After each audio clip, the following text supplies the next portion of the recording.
Yo les potes, c'est Foot, j'espère que vous allez bien. Aujourd'hui on se retrouve pour l'info mercato numéro 2. Donc j'espère que cette vidéo va vous plaire. Et il y a eu quelques bombes lâchées notamment par El Chiringuito sur Ramos. Donc on va parler de tout ça aujourd'hui. Voilà. Alors dans les contrats signés déjà, il y a certains joueurs qui n'auront peut-être pas marqué le football, mais le Colombien Juan Otero, qui jouait pour Amiens, quitte le club et rejoint Santos Laguna. Bon, il est en prêt, il est prêté là-bas. Donc franchement, ça peut peut-être être un bon transfert pour Santos, mais pour Laguna plutôt. Parce que j'ai pas vu de match de Amiens cette saison, donc je ne connais pas son niveau personnellement. Je sais pas du tout est-ce qu'il peut monter ou pas. Du coup, j'ai quelques doutes sur lui. Par contre, du côté d'Ajaccio, le Marseillais Florian Chabrol, lui rejoint le club sur un prêt avec option d'achat. Donc on n'a pas encore le prix de l'option, mais je pense que si c'est un bon, s'il joue bien là-bas, Ajaccio va lever l'option et ça rapportera quelques bénéfices à l'OM. Il y a des rumeurs plutôt crédibles, comme quoi l'OM recrutait deux joueurs de la Fiorentina, Christian Kwame et Paul Lirola, pardon. Christian Kwame l'attaquant et Paul Lirola le latéral droit. Franchement, ce sont deux bons joueurs du peu de matchs que j'ai pu voir de la Fiorentina. Quand tu évolues aux côtés de Ribéry, franchement, on peut s'attendre à gros, mais franchement, pour moi, ils vont pas décevoir s'ils signent à l'OM. C'est peut-être un club qui mérite leur niveau. Voilà, ils méritent des grands joueurs, ils méritent même des jeunes pépites comme ça. Donc je pense que ça peut marquer. Voilà. Bientôt libre, par contre, Marcos Rojo, lui, va retourner à l'Argentine, justement, à Boca Junior. Donc, c'est Oli qui nous donne ça, c'est Oli qui nous dit cette rumeur. Donc Marcos Rojo, bientôt en fin de contrat, là, très bientôt avec United, va certainement retourner à Boca Junior. Donc franchement, c'est un bon défenseur. S'il signe là-bas, ce sera un très bon renforcement pour ce club-là, hein. Franchement, Boca Junior, c'est un club que j'apprécie tout particulièrement. Voilà, ils ont eu des légendes passées, Tevez, Daniel De Rossi de la Roma, il y a eu aussi Maradona, bien sûr, club d'enfance de ce joueur. Voilà. Actuellement, par contre, Christian Eriksen n'a pour l'instant reçu aucune offre. L'Inter n'a pas reçu d'offre de la part de Eriksen. Mais son agent a discuté avec l'Ajax et Wolverhampton.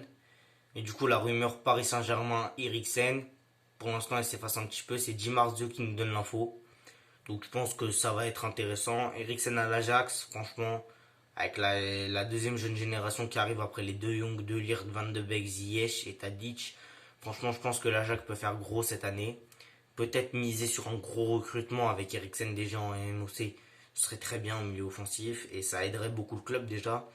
Quant à Wolverhampton, franchement, quand t'as 11 Portugais sur le terrain, bon, Eriksen il t'apportera juste sur le banc ou alors si Nuno Santos décide de le faire jouer devant, franchement, ça peut marcher, mais je compte pas là-dessus. Pour moi, ça marchera pas. En attendant, le Lillois Zeki Çelik, donc l'arrière droit de Lille, pourrait filer à la Roma pour 15 millions. Donc il n'y a pas encore eu d'offre, mais ça, les deux clubs sont en train de discuter. L'accord serait de 15 millions si jamais ils tombent d'accord. Bon, franchement, moi je suis sûr que Zeki Çelik, je le vois en sélection, je le vois en club, je regarde beaucoup les matchs de Lille. C'est l'un des meilleurs latérales droits de Ligue 1. Franchement, il joue très très bien. Franchement, c'est un très bon joueur. S'il part à la Roma, ce sera très bien pour lui, franchement. Ce sera quelque chose de cool. Mais bon, peut-être qu'il pourrait filer dans un meilleur club en Angleterre. Mais la Roma, ça pourrait être bien pour sa carrière et l'aider à grandir, bien sûr. En Arabie Saoudite, deux clubs du Qatar et d'Arabie Saoudite, certains des clubs de ces deux pays-là, aimeraient embaucher Ondjon Igalo, le buteur de United, qui était prêté de base et qui a été acheté. Et franchement, Igalo, l'année dernière, c'était un bon joueur. D'après la saison que j'ai pu voir en Europa League, il a très bien joué avec United. Et franchement, je pense que ça peut faire quelque chose pour lui. Ça peut l'aider, ça peut lui faire plaisir, ouais. Alors maintenant, les intox. Car toutes les rumeurs ne sont peut-être pas vraies. Je vous l'ai déjà dit.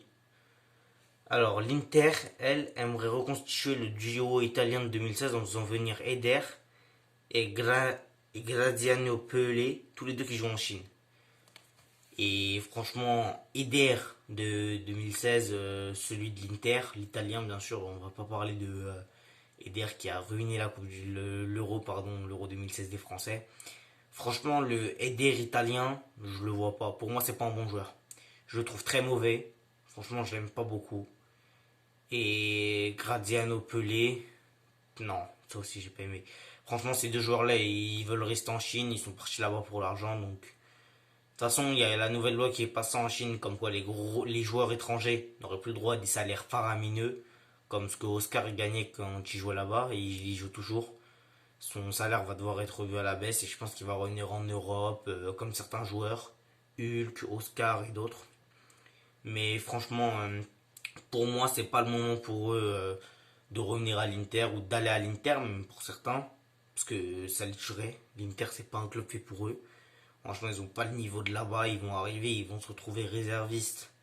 Parce il y a des tout meilleurs joueurs devant. Il y a Lukaku et Martinez. Donc Lautaro et Romelu, c'est des très bons joueurs. Pour moi, Graniazio, Pelé et Eder ne pourront pas aller à l'Inter. C'est pas possible. Pour moi, ils n'ont pas le niveau de là-bas. Les Leverkusen, par contre, aimeraient recruter Thomas Lemar, donc j'y crois pas du tout. Franchement, Lemar, en ce moment, il veut se remettre dans le banc, justement.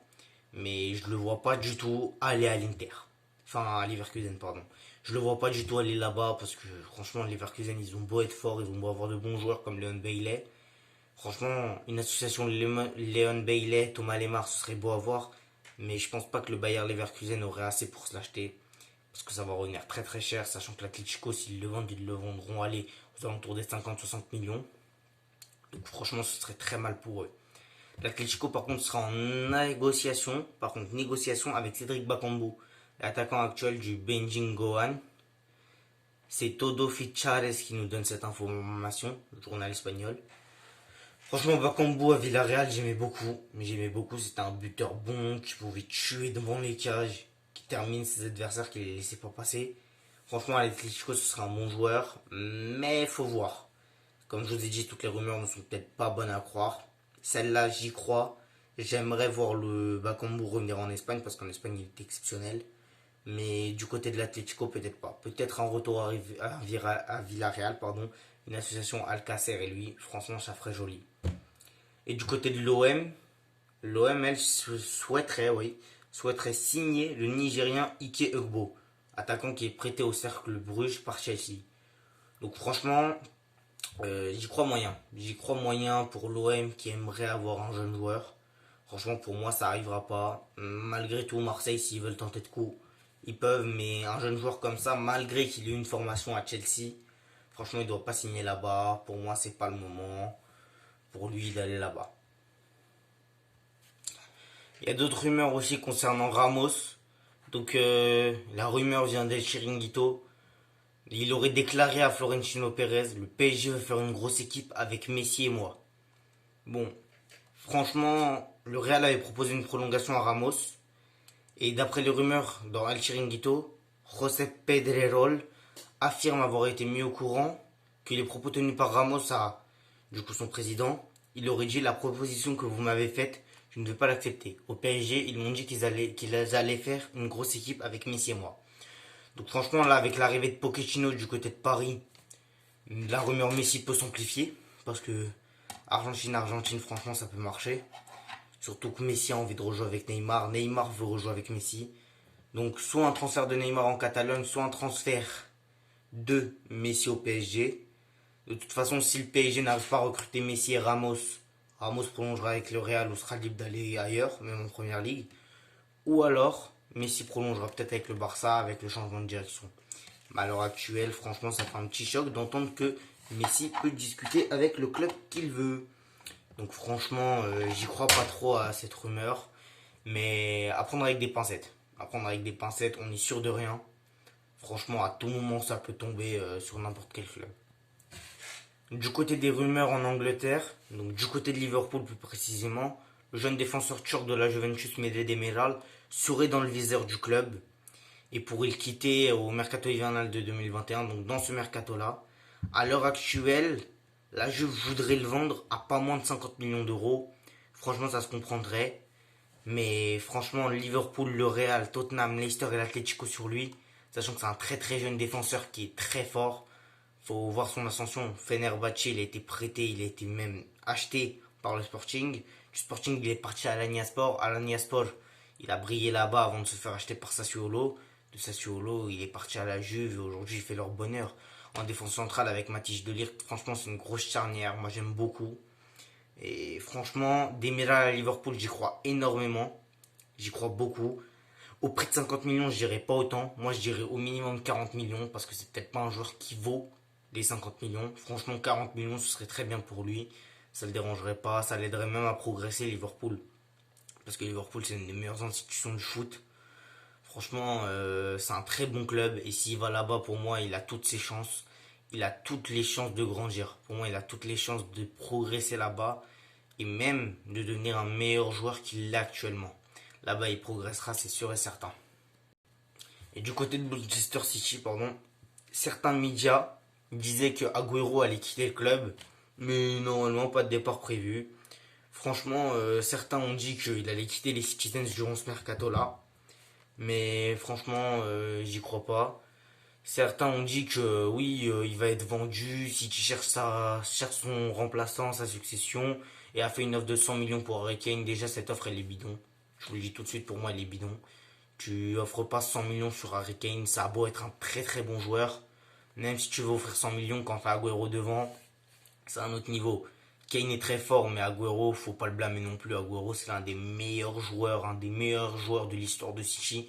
Même le meilleur, je pense, parce que on n'a jamais vu quelqu'un à City qui s'est autant donné, à part De Bruyne.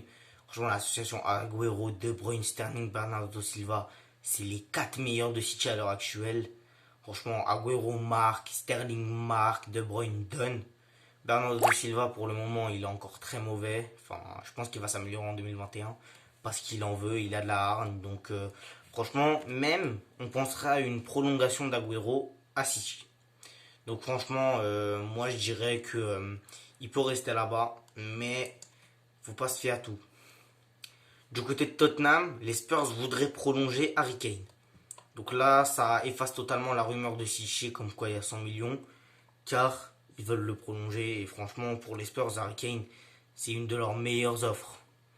Kane lui veut gagner des titres, mais là, il lui reste encore 3 ans de contrat avec Tottenham. Donc s'il prolonge, franchement, on verra. Hein.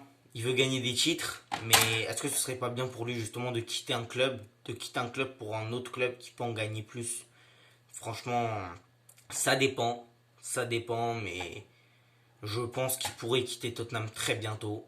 Peut-être à la fin de son contrat, peut-être avant pour de l'argent. Et franchement, on verra. Hein. La rumeur Harry Kane, moi je le trouve plausible. Bref, sur ce, avant de terminer, j'ai une question à vous poser. Dans quelques jours ou même dans quelques heures, je compte lancer un let's play sur Soccer Manager 2021. J'aimerais juste savoir quel en est votre avis. Est-ce que ça vous plairait? Est-ce que ça vous dirait qu'on fasse un let's play dessus? Donnez-moi vos avis et je pense qu'on va en faire un. Voilà, c'est tout pour moi les potes. J'espère que cette vidéo vous a plu. Si c'est le cas, le commentaire, le like, l'abonnement. On se dit à bientôt pour une prochaine vidéo. C'était même foot. Ciao tout le monde.